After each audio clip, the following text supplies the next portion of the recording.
ஆ good morning. நாங்க இன்றைக்கி great 8 science பாடத்தில் யூனிட் 1 மீதி பகுதிகளை நாங்கள் பார்ப்போம். ஸோ அடுத்து நாங்கள் பார்க்குறது வந்து நச்சுத்தன்மையுள்ள ஏனைய சில விலங்குகள். நாங்கள் ஆல்ரெடி பார்த்தோம் வந்து விஷமுள்ள பாம்புகள் பற்றி பார்த்தோம் இதுக்கு முதல் செஷனில். ஸோ இந்த செஷனில் நாங்கள் பார்க்க போகிறது வந்து நச்சுத்தன்மையுள்ள ஏனைய சில விலங்குகள். ஸோ குளவி, தேனி, மட்டைத்தேள், தேள், சிலந்தி போன்றவை மனிதனுக்கு தீங்கு விளைவிக்கக்கூடிய ஆர்த்ரோபோடா விலங்கு கூட்டத்தை சேர்ந்த சில விலங்குகள் ஆகும். ஸோ இன்னைக்கு என்ன சொல்லாங்கன்னு சொன்னால், நான் ஆல்ரெடி பாம்பு பற்றி படித்தோம். நச்சுத்தன்மை உள்ள பாம்புகள், ஓரளவு நச்சுத்தன்மை உள்ள பாம்புகள், சிறிதளவு நச்சுத்தன்மை உள்ள பாம்புகள் பார்த்தோம். இப்போ அது தவிர வேறு ஏதாவது நச்சுத்தன்மையுள்ள விலங்குகள் மனிதனுக்கு தீங்கு பகைக்கக்கூடியவர்கள் இருக்கிறதான்னு கேட்டால் ஓம். அவங்க யாருன்னு சொன்னால் உண்டு குளவி. எங்களுக்கு தெரியும் குளவி. தேனி அடுத்தது. அதுலேருந்து தான் நாங்கள் தேன் எடுத்துக்கொள்கிறோம். அடுத்தது வந்து மட்டை தேள் என்று சொல்லுவோம். அடுத்தது தேள் என்று சொல்லுவோம். அடுத்தது சிலந்திகள். இவை வந்து மனிதனுக்கு தீங்கு பயக்கக்கூடியவை. இது வந்து ஆர்த்ரோபோடா விலங்கு கூட்டத்தை சேர்ந்தவை. ஸோ இன்னைக்கு தெரிய வேண்டியது வந்து நஞ்சு பயக்கக்கூடிய விலங்குகள்ண்டா நாங்கள் அந்த அப்படி ஒரு கேள்வி கேட்பாங்களேன்னு நாங்கள் முதலாவது கொடிய விஷயம் உள்ள பாம்புகள் எழுதியலும், அடுத்தது குளவி, அடுத்தது தேனி, அடுத்தது மட்டைத்தேள், அடுத்தது தேள், அடுத்தது சிலந்தி. இதுதான் இதுக்குரிய ஆன்சர். ஆனால் இப்படி ஒரு கேள்வி கேட்டாங்கன்னு சொன்னால், நச்சுத்தன்மையுள்ள மனிதனுக்கு தீங்கு பயக்கும் ஆர்த்ரோபோடா விலங்குகள் யாவை என்று கேட்டால் நீங்கள் குளவி, தேள், மட்டைத்தேள் இவைகளை நாங்கள் எழுதணும். ரைட்? ஸோ இங்கனைக்கே நாங்கள் 2 கேள்விகள் உருவாக்கக்கூடியதாக இருக்கோம். ஸோ இங்கனைக்கு பிக்சர்ஸ் தந்திக்கிறாங்க. குளவி, தேனி, அடுத்தது மட்டைத்தேள், அடுத்தது தேள், அடுத்தது சிலந்தி போன்றவற்றிற்குரிய படங்கள் தந்திருக்கிறாங்க. ஸோ இதை வைத்துக்கொண்டு நீங்கள் அடையாளம் காணக்கூடியதாக இருக்கும். அடுத்தது நாங்கள் பார்க்குறது வந்து தேனீக்களும் குளவிகளும். தேனி, பெருங்குளவி என்பன பூக்களின் அமுதத்தை உணவாக உட்கொள்ளும். ஸோ தேனீகளையும் பெருங்குளவிகள் என்று 2 வகையை சொல்கிறாங்க. அவங்க 2 பேரும் யாருன்னு சொன்னால், அவங்களுக்கு தேவையான உணவை வந்து பூக்களில் அமுதத்தில் தான் அவங்க உணவாக உட்கொள்ளுவாங்க. குளவிகள் தாவர சாற்றை உறிஞ்சி குடிப்பதுடன் சிறிய பூச்சிகளையும் குடம்பிகளையும் உணவாக கொள்ளும். ஸோ இங்கனைக்கே சொல்கிறாங்க. இப்போ 3 விஷயம் சொல்லிக்கிறாங்க.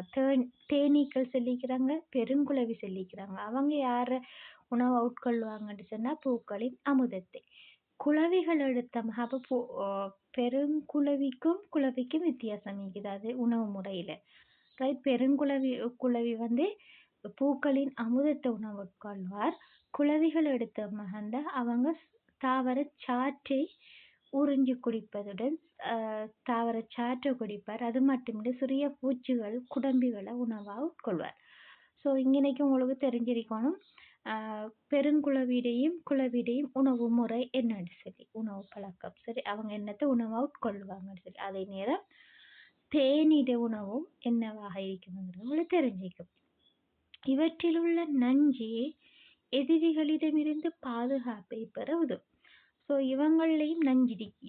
தேள், தேனி, குளவி 2 பேர்லேயும் நஞ்சிருக்கி. இவங்க என்னத்துக்கு பயன்படுத்துகிறாங்கடா? இவங்க நஞ்சை எதிரிகள்கிட்ட இருந்து பாதுகாப்பை பெறத்துக்கு தான் எதிரிகளுக்கு என்ன செய்வாங்கன்னு சொன்னால் நஞ்சை பாய்ச்சுவாங்க. ரைட்? தன்னை பாதுகாத்து கொள்வதற்காக. ஆபத்து ஏற்படும் பொழுது தனது உடலின் பின்புறத்தில் உள்ள கொடுக்கினால் இதை எதிரியை தாக்கும். ஸோ இந்த தேனி குளவிகளை பார்த்தோம்னா அவங்களுக்கு பின்புறத்தில், அவங்க உடலில் பின்புறத்தில் வந்து கொடுக்கிகள் காணப்படும். இந்த கொடுக்கிகளில் தான் நெஞ்சுகள் இருக்கும். ஸோ இந்த கொடுக்கிகள் என்ன செய்யுமா என்றால் குளவிகளுக்கோ தேனீகளுக்கோ ஆபத்து வரும்போது பின்புறமாக இல்லை இந்த கொடுக்கிகள் மூலம் எதிரிகளை தாக்கி எதிரிகளுக்கு நஞ்சை பாய்ச்சு. தாக்கப்பட்டவரின் உடலினுள் கொடுக்கு கழற்றி விடப்படுவதுடன் அதனூடாக நஞ்சு பதார்த்தமும் வெளியேற்றப்படும். அடுத்த பிரச்சனை என்னன்னு சொன்னா, ஒன்று நஞ்சை செலுத்துறது மட்டும் இல்லை, அதுல பின்புறமாக உள்ள, அதாவது தேனீலையும் குளவியிலையும் இருக்கிற கொடுக்கு வந்து என்ன செய்யுதுண்டா கழட்டி எதிரிட உடம்புலேயே உருவாற்றும், தாக்கப்பட்டவர உடலிலேயே உருவாற்றும். ஸோ தேனீயின் நஞ்சால் மனிதனுக்கு பெரிய பாதிப்பு ஏற்படுவதில்லை. எங்களுக்கு தேனீ கடிச்சா அது வந்து பெரிய பாதிப்பா இருக்கிறதில்ல. ஆனா தாக்கப்பட்ட இடத்தில் வீக்கம் என்பன காணப்படும். ஏன்னு சொன்னா இந்த கொடுக்குகள் வந்து தேனீகள் அடுத்த பிரச்சனை என்னன்னு சொன்னா ஒன்று தாக்குறதுல அது கூட்டமாக வந்து அது தேன் கூட்டில் தான் காணப்படும். அதுக்கு அதுட டே டு டே அதனால அந்த வாழ்க்கையில அவங்களுக்கு ஒரு டிஸ்டர்பன்ஸ், ஒரு தொந்தரவு செய்யும் போது தேனீ வந்து கலைஞ்சி அது ஒரு தேனீயில கூட்டமா வந்து தாக்கும், மனிதர்களையோ விலங்குகளையோ தாக்கும். அந்த டைம்ல என்ன நடக்கும்னா இந்த கொடுக்கு வந்து தாக்கப்படுற ஆள உடம்புல வந்து விடுபடும். அந்த இடங்கள் சில நேரம் நோவுவதற்கும் வீங்குவதற்குரிய சந்தர்ப்பங்கள் காணப்படுது. எனினும் குளவியினதும் பெருங்குளவியினதும் நஞ்சு ஆபத்தானது. தேனீயோட ஒப்பிடக்குள்ள பெருங்குளவிடையும் குளவிடையும் நஞ்சு வந்து கொஞ்சம் ஆபத்தானது. இதனால் இறப்பும் ஏற்படலாம். ஸோ இதால இறப்பும் ஏற்படலாம். ஸோ இன்னைக்கு அடுத்த கேள்விகள் கேளும் பின்வருவனவற்றில் எது அதிகூடிய நச்சுத்தன்மையான ஆத்திரப்போடுண்டா, ஒன்று தேனீ, பெருங்குளவி, குளவி ரெண்டு தண்டா. உண்மைக்கு அதுக்கு ஆன்சர் பெருங்குளவியும் குளவியா இருக்கும். ரைட். அடுத்தது வந்து தேனீ குளவி என்பன கொட்டியதால் ஏற்படும் வலியை குறைப்பதற்கு அவற்றின் கொடுக்கு அகற்றப்பட வேண்டும். ஏண்டா கொடுக்கின் ஊடாகத்தான் வந்து தாக்கப்பட்டவருக்கு நஞ்சு ஊத்தப்படும். அதே நேரம் அது வந்து மிகவும் வலியாகவும் வீக்கத்தையும் ஏற்படுத்தக்கூடியதாக இருக்கும். அந்த வீக்கத்தையும் வலியையும் குறைக்கணுமா இருந்தால் அந்த கொடுக்குகளை நாங்கள் தாக்கப்பட்டவர் உடலில் இருந்து அகற்றணும். தேனீயும் பெருங்குளவியும் தாம் அவற்றுக்கு இடையூறு செய்யாத போது எமக்கு பாதிப்பை ஏற்படுத்துவதில்லை. ஸோ ஆல்ரெடி நாங்கள் டிஸ்கஸ் பண்ணின மாதிரி குளவிகளோ தேனீகளோ அதில் பாட்டுக்கு நாங்கள் அவங்களோட அன்றாட வேலையை செய்வதற்கு நாங்கள் விடுவோமாக இருந்தால் அவங்க எங்களுக்கு எந்த ஒரு பிரச்சனையும் தர மாட்டாங்க. ஆனால் அவங்களோட அன்றாட வாழ்க்கையில் அவங்களோட டே டு டே லைஃப்பில் அதுக்கு நாங்கள் டிஸ்டர்ப் பண்ணுவோமாக இருந்தால், நாங்கள் சில நேரம் தேன் கூடுலையோ குளவி கூடுலையோ கல்லெறிஞ்சி அவங்கள டிஸ்டர்ப் பண்ணுறோம். அந்த டைமில் அவங்க வந்து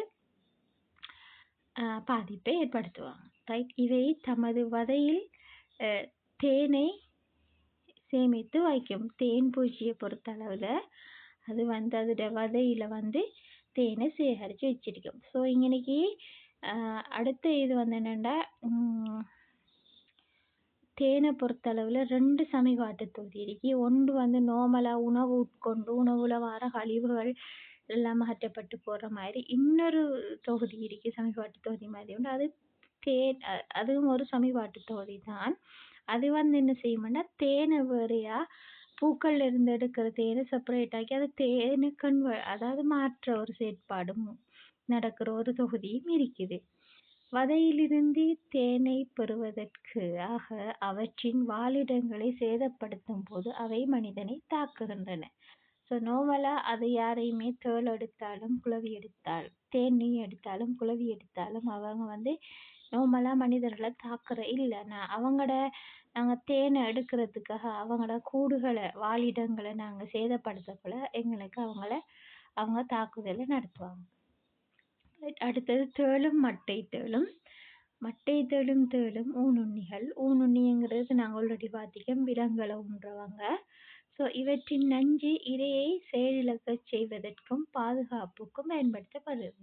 இந்த தேளையும் மட்டத்தேளையும் என்னென்று சொன்னால் அவங்கள நஞ்சு காணப்படுது. அது வந்து என்ன செய்யுதுன்னு சொன்னால் இரையை வந்து செயலிழக்க செய்யறதுக்குத்தான் இது பயன்படுத்தப்படுது. அதோட அவங்களோட பாதுகாப்புக்கும் அது பயன்படுத்தப்படுவது. இவை இரவில் உணவு தேடி நடமாடும்.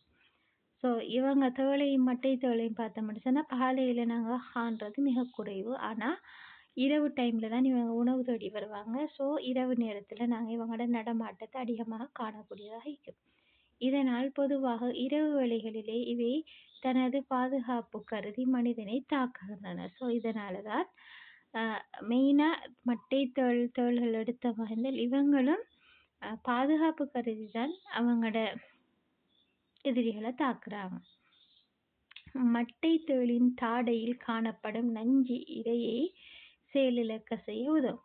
ஸோ இங்கனைக்கு பார்த்தோம்னா இதுக்கு முதல் பார்த்த தேனீ குளவிகளில் பார்த்தோம்னா அவங்களோட பின்புறம் உடல்ல பின்புறம் வந்து கொடுக்கிங்கிற ஒரு ஒரு உறுப்பொன்று காணப்படுது. அதனூடாகத்தான் நஞ்சு வந்து எதிரிக்கு கொண்டு செல்லப்படுது. ஆனால் மட்டை தேளை பார்த்தோமா என்றால் அவரை தாடையில தான் நஞ்சு வந்து காணப்படுகிறது. அந்த தாடையால் எதிரிகளை தாக்குவதன் மூலம் எதிரிகளை நஞ்சை உட்செலுத்தி வந்து இரைகளை செயலிழக்க செய்யுது. இது பகல் வேளைகளில் கற்கள் சருகுகள் என்பவற்றில் கீழும் மரப்பொந்துகள் ஊக்கிய மரங்கள் என்பவற்றிலும் காணப்படும். ஸோ இங்கனைக்கு மட்டை தேளின் வாழிடங்கள் என்று கேட்டால் நாங்கள் சொல்ல வேண்டியது கற்கள் சருகுகள் என்பவற்றின் கீழ் மரப்பொந்துகள் உக்கிய மரங்கள் என்பவற்றில் காணப்படும். ரைட். தேள் பகலில் குப்பை மேடுகளிலும் உக்கிய மரங்கள் கற்கள் என்பவற்றின் கீழும் மறைந்து இருக்கும். தேளின் வாலில் கொடுக்கு காணப்படுகின்றது. ஸோ தேனீக்கள் குளவிகள் போல தேள்ல பின்வால்ல கொடுக்குகள் காணப்படுகிறது. ரைட். இவர் வாழிடத்தை பற்றி பார்த்தோமா இருந்தால் இவர் வந்து குப்பை மேடுகளில் உக்கிய மரங்களுக்கும் கற்களுக்கும் இடையில வந்து காணப்படுவார். ரைட். கொடுக்கின் மூலம் இரையை தாக்கும் போது கொடுக்கில் உள்ள நஞ்சு இரையை செயலிழக்க செய்வதுடன் சமிபாடு இலகுவாக்கும். ஸோ இங்கனைக்கு என்ன நடக்குதுன்றா இங்கே தேளை பொறுத்தளவில் வாலில் தான் கொடுக்கி காணப்படுகிறது. இது வந்து இரையை தாக்கி நஞ்சு செலுத்தி வந்து இரையை வந்து செயலிழக்க செய்து இதனால தேள்களுக்கு லேசாக இருக்குது சமிபாடு இந்த இரையை வந்து சமிபாடு அடைய செய்வதற்கு மிகவும் இலகுவாக இருக்குது. ரைட். அடுத்த விலங்கு வந்து புலிமுக சிலந்தி. அதிக நஞ்சு கொண்டது. ஸோ இங்கே பார்க்கல பாம்புகளோடையும் ஏனைய நச்சுத்தன்மையில் விலங்குகளை இந்த புலிமுக சிலந்திட நஞ்சு வந்து அதிக நச்சுத்தன்மை கொண்டது. சிலந்தி இனங்களுக்கு ஏற்ப நச்சுத்தன்மை வேறுபடும். ஸோ ஒரு சிலந்தி இனங்களை எடுத்தோமா இருந்தால் அவங்களோட இனங்களுக்கு ஏற்ற மாதிரி நச்சுத்தன்மை வேறுபடும். சில சிலந்தி இனங்களில் நஞ்சுத்தன்மை கூடிய இருக்கலாம். சில சிலந்தி இனங்களில் வந்து நச்சுத்தன்மை குறைவாக காணப்பட இயலும். உடல் உரோமங்களால் மூடப்பட்டிருக்கும். ஸோ இந்த வகையான சிலந்திகளில் வந்து உடலை பார்த்தோமா இருந்தால் உரோமங்களால் ஃபுல்லாக மூடப்பட்டிருக்கு. மரப்பொந்துகளிலும் தென்னை பனை என்பவற்றின் உச்சிகளிலும் காணப்படும். இந்த சிலந்திகளில் வாழிடத்தை பார்த்தோமா இருந்தால் அவங்க மரப்பொந்துகளில் காணப்படுவாங்க. அடுத்து தென்னை பனை மரங்களில் உச்சியில் காணப்படும். பொதுவாக மழை காலங்களில் கீழிறங்கி திரியும். ஸோ மழை காலத்தில் ஏன்னா இது உச்சியில் தானே காணப்படுற மழை காலத்தில் என்ன நடக்கும்னா இவர் வந்து கீழே இறங்கி நடமாடுவார். யாதாயினும் ஒரு விலங்கினால் தனக்கு ஆபத்து ஏற்பட போன்றது என கருதும் போது அவ்விலங்கின் மீது பாய்ந்து தாக்குவது இதன் சிறப்பான நடத்தையாகும். ஸோ இந்த வகையான சிலந்திகள் வந்து மழை காலத்தில் வந்து கீழிறங்கி நடமாடும். அதே நேரம் தனக்கு ஒரு விலங்கால ஆபத்து ஏற்பட போகுது என்று அது உணரும் போது அந்த விலங்குல வந்து அதை என்ன செய்யுமானா பாய்ந்து தாக்கும். இது இவருக்குரிய சிறப்பியல்பாக காணப்படுது. அதான் புலிமுக சிலந்திக்குரிய சிறப்பான நடத்தையாக காணப்படுகிறது. ரைட். விஷமுள்ள விலங்குகளால் ஏற்படும் தாக்கங்களை குறைப்பதற்கோ தடுப்பதற்கோ அவற்றின் நடத்தை கோலங்களை அறிந்திருப்பது அவசியமாகும். ஸோ இங்கனைக்கு விஷமுள்ள விலங்குகள் அது பாம்பாக இருக்கட்டும், தேனியாக இருக்கட்டும், குளவியாக இருக்கட்டும், தேளாக இருக்கட்டும், மட்டை தேளாக இருக்கட்டும், சிலந்தியாக இருக்கட்டும், இது எதுவாக இருந்தாலும் இவற்றில் இருந்து நாங்கள் இவற்றின் தாக்குதல்கள்ல இருந்து பாதுகாப்பு பெறணுமாக இருந்தால் இவர்கள நடத்தை கோலங்கள் இவர்கள் எந்த டைம்ல வருவாங்க, இரவையில வருவாங்களா, பகலையில வருவாங்களா, இல்ல அவங்க இரவையில நடமாடுற விலங்கினம்னு சொன்னா பகலையில எங்க இருப்பாங்க. ஸோ அந்த இடங்களெல்லாம் நாங்க போகும்போது கவனமாக கையாளக்கூடியதா இருக்கணும். ஸோ இவங்களோட நடத்தை கோலங்கள் தெரிந்தாதான் அடுத்து நஞ்சுள்ளதா, நஞ்சற்றதா, நஞ்சுன்னு சொன்னா பெரிய ஆபத்தான நஞ்சு ஏற்படுத்தக்கூடியதா ங்கிறதெல்லாம் தெரிஞ்சு கொண்டமா இருந்தால் எங்களுக்கு ஈஸியாக அவற்று சப்போஸ் நாங்க அப்படி ஒரு விலங்குகளை கண்டோமா இருந்தால் அதுலேருந்து எப்படி தப்பித்து கொள்ளலாம்ங்கிறத நாங்க அறிந்து கொள்ள முடியும். மேலே குறிப்பிடப்பட்ட விஷமுள்ள விலங்குகளால் எமக்கு பாதிப்பு ஏற்பட்டாலும் சூழலின் இயக்கத்தன்மையை ஏற்படுத்துவதற்கு சூழல் சமநிலையை பேணுவதற்கு அவற்றின் பங்களிப்பு முக்கியம் வாய்ந்தது ஆகும். ஸோ இன்னைக்கு நாங்கள் பார்ப்போமாக இருந்தால் இந்த விலங்குகள் வந்து எங்களுக்கு நச்சுத்தன்மையுள்ள பதார்த்தங்களை சுரந்து எங்களுக்கு ஒரு ஆபத்தை ஏற்படுத்தினாலும் ஆனால் எங்களோட சூழல் தொகுதியை பொறுத்தளவில் சூழல் ஒரு சமநிலையான இயக்கத்தை கொண்டிருக்கிறதுக்கு இவற்றுடைய இருக்கை வந்து இவங்க கட்டாயம் இருக்கணும் என்று சொல்றாங்க. ரைட். ஏன்னு சொன்னா உதாரணத்துக்கு நாம பார்த்தோம் சில விஷமுள்ள விலங்குகள் வந்து பூச்சிகளையும் குடம்பிகளையெல்லாம் சாப்பிடுதுன்னு சொல்றோம். ஸோ அங்கனைக்கு அந்த ஒரு உணவு வலையை எடுத்தமாக இருந்தால் அங்கனைக்கு அந்த குடம்பிகள் எல்லாம் அழிக்கப்படுகிறது. ரைட். சிறு பூச்சிகள் எல்லாம் அழிக்கப்படுகிறது. ஸோ கட்டாயம் இவங்களோட சூழல்ல வந்து இவங்களோட இருக்கை ஒரு முக்கியமானது என்று சொல்றாங்க.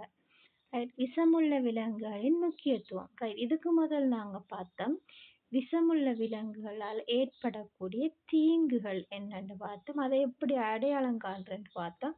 அதோட நடத்தைகள் என்னன்னு சொல்லி பார்த்தோம். ரைட். இப்ப பார்க்குறோம் நாங்க விஷமுள்ள விலங்குகளால் என்ன முக்கியத்துவம் சொல்லி. எமது சூழலில் உள்ள எல்லா உயிரினங்களிலும் எண்ணிக்கை மாறாமல் பேணப்படல் சூழலின் சிறப்பியல்புகளில் ஒன்றாகும். ஸோ எங்களோட சூழல் எடுத்தமாக இருந்தால் அங்கனைக்கு பல வகையான உயிரினங்கள் காணப்படுது. அந்த எல்லா உயிரினங்களும் எண்ணிக்கையில மாறாம இருக்கிறது தான் உண்மைக்குமே ஒரு சூழல் வந்து சிறப்பியல்பான சூழல்ங்கிறது என்று சொல்ல அந்த வேர்ட் சிறப்பியல்பான சூழல்ங்கிறதுக்கு அதோட டெஃபினிஷன் அதாவது அந்த வரைவிலக்கணத்துக்கு கட்டாயம் அதோட எண்ணிக்கை உயிரினங்கள் எண்ணிக்கை வந்து மாறாம இருக்கணும். அப்பதான் நாங்கள் அந்த சூழலை வந்து ஒரு சிறப்பியல்பான சூழல் என்று சொல்லுவோம். இவ்வாறான இயற்கை சமநிலையை ஏற்படுத்துவதின் இறைகவ்விகள் விலங்குகள் முக்கியத்துவம் வாய்ந்தன. ஸோ இறைகவ்வி விலங்குகள் வந்து இதுல வந்து இந்த சூழல் தொகுதி சிறப்பான ஒரு சூழல் தொகுதியை உருவாக்குறதுல வந்து அதாவது இயற்கை சமநிலையை பண்றதுல இறைகவ்வி என்று சொல்ல விலங்குகள் வந்து மிக முக்கியத்துவம் வாய்ந்ததாக காணப்படுது. இறைகவ்வி என்பது ஏனைய அங்கிகளை உணவாக கொள்ளும் அங்கியாகும். ஸோ இறைகவ்வி என்றால் என்னங்கிற டெஃபினிஷன் உங்களுக்கு வேணும். ஸோ அது இறைகவ்விங்கிறது என்னன்னு சொன்னா ஏனைய அங்கிகளை ஏனைய உயிரினங்களை உணவா உட்கொள்ளும் அங்கிதான் நாங்க சொல்ல இறைகவ்விகள் என்று சொல்றோம். இறைகவ்விகள் அவற்றுக்கு இரையாகும் அங்கிகளின் எண்ணிக்கையை கட்டுப்படுத்தும். ஸோ இங்கனைக்கு இறைகவ்விகள்ல பிரிதான தொழில் என்னன்னு சொன்னா இயற்கையை சமநிலையை பேணுறதுக்கு அவங்களோட இறை அங்கிகளை எண்ணிக்கையை கட்டுப்படுத்தும். ரைட். ஸோ உதாரணத்துக்கு நாங்கள் எடுத்துக்கொள்வோம் சிறிய சிறிய பூச்சிகள் எண்ணிக்கை அதிகமாகி கொண்டு போகுதுண்டா அங்கனைக்கு ஒரு கட்டத்துல வந்து உண்மைக்கு அங்கே சூழல் சமநிலை பேணப்படலை. ஸோ அந்த சூழல் சமநிலையை பேணணுமாக இருந்தால் அந்த அதிகரித்த எண்ணிக்கை உண்மைக்குமே குறையணும். இயற்கை சமநிலைக்கு எவ்வளவு இருக்கணும் எந்த எண்ணிக்கையில் இருக்கணும் அந்த எண்ணிக்கைக்கு குறையணும். ஸோ அதுக்கு என்ன செய்யணும்னு சொன்னா இறைகவ்விகள் மூலம் இந்த சிறு பூச்சிகள் உண்ணப்படணும்.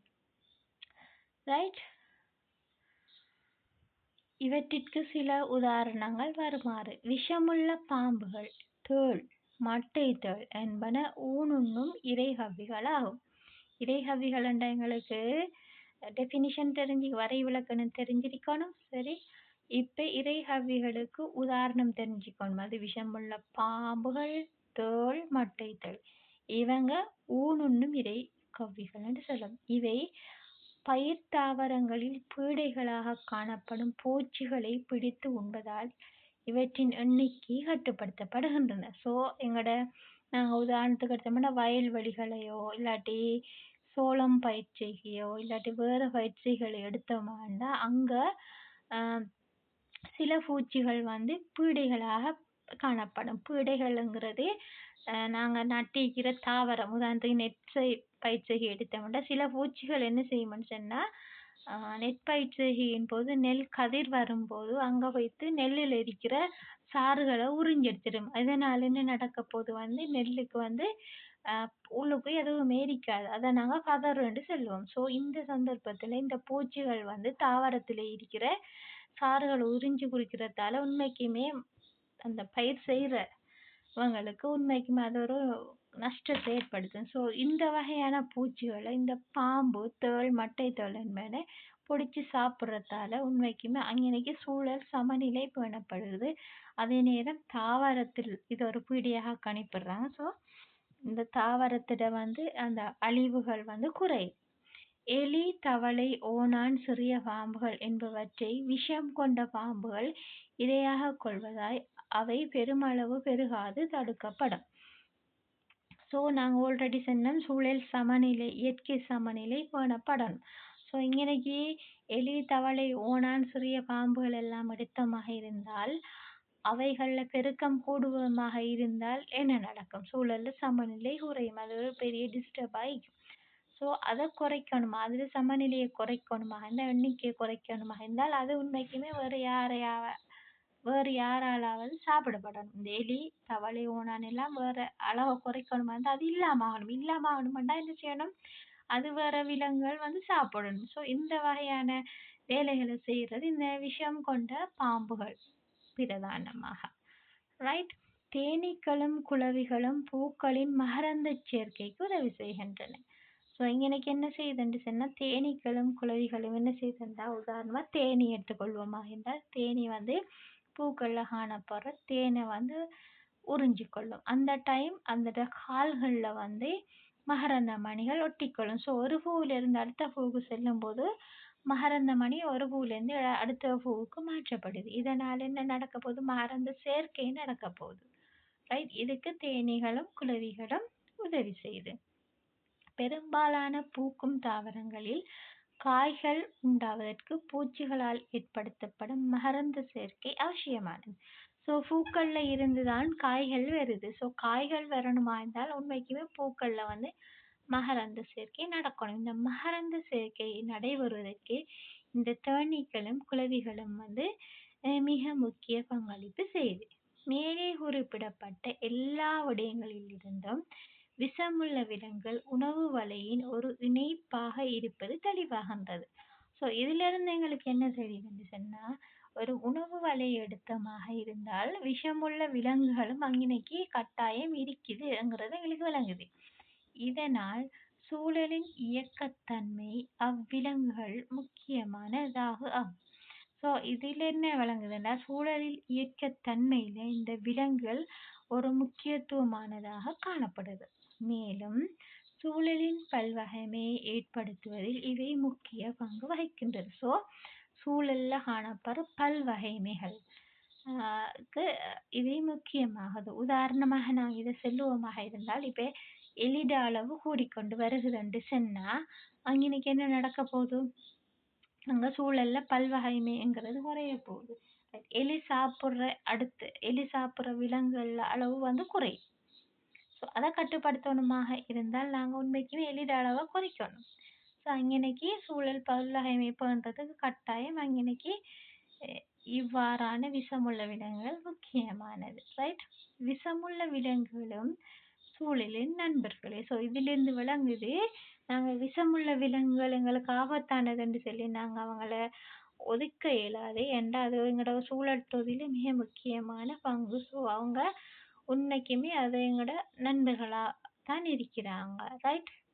மனிதனுக்கு தீங்கு விளைவிக்கும் என கருதி அவற்றை அழிப்பதில் சூழல் சமநிலை பாதிக்கப்படும். ஸோ இதிலிருந்து என்ன சொன்னாங்கன்னு சொன்னா, இது மனிதனுக்கு பாதிப்பு இருக்குத்தான்.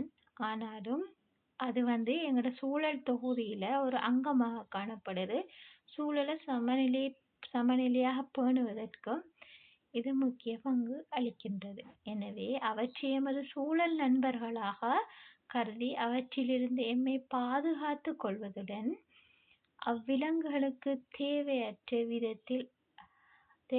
விதத்தில் அழிப்பதை தவிர்த்துக் கொள்ளவும் வேண்டும். ஸோ இவங்களை நாங்கள் உண்மைக்குமோ எங்களோட ஒரு சூழல் தொகுதியின் நண்பர்களாக கருதி பாதுகாக்கணும். அடுத்தது அவங்களுக்கு அதாவது டிஸ்டர்ப் பண்ணுறதால தானே எங்களுக்கு அவங்களோட ஏதோ ஒரு அவங்களோட அன்றாட வாழ்க்கை வட்டத்தில் நாங்கள் ஒரு என்ன டிஸ்டர்பன்ஸ் ஒன்று கொடுக்குறதால தான் அது எங்களோட எதிரிகளை தாக்குது. ஸோ இந்த விலங்குகளை தேவையில்லாமல் நாங்கள் அழிப்பதால் உண்மைக்கு எங்களோட சூழல் தொகுதி தான் பாதிக்குது. ஸோ அதிலிருந்து பாதுகாத்து நாங்கள் எங்களோட சூழல் தொகுதியை ஒரு இயற்கை சமநிலையை பண்ணுறதுக்கு நாங்கள் தெரிஞ்சு கொண்டிருக்கணும்.